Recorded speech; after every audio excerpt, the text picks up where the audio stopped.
Ça faisait 1 mois que Richard était à la maison de soins palliatifs. À un certain moment, on aurait dit qu'il reprenait du mieux. Ça arrive souvent, ça, il paraît. Un jour, une auxiliaire s'est assise avec nous. On parlait de tout, de rien. Richard s'est rappelé des beaux souvenirs de Noël en famille. Puis, il est devenu triste. Il réalisait que plus jamais il allait vivre ça avec nous. L'auxiliaire lui a demandé pourquoi pas. Hein? Au début, on comprenait pas trop pourquoi.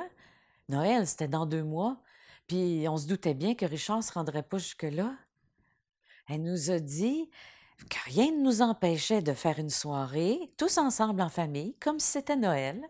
On trouvait ça brillant. On a sorti les décorations de Noël.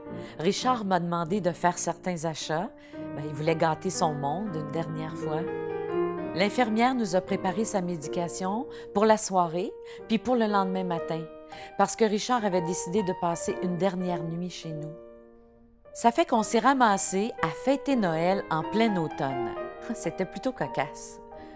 On a vécu un moment magique en famille. On s'est rappelé des beaux souvenirs, tout le monde ensemble.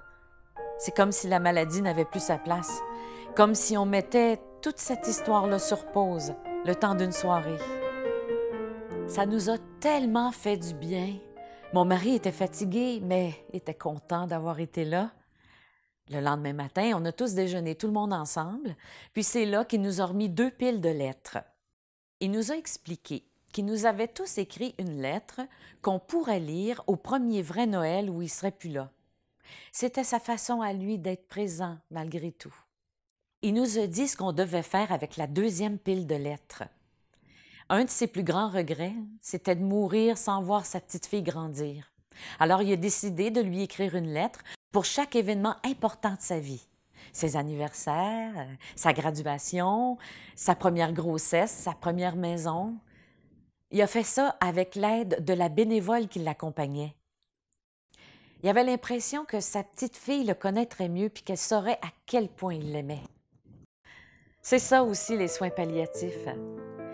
C'est partager des moments d'amour avec les gens qui nous sont chers avant qu'il soit trop tard.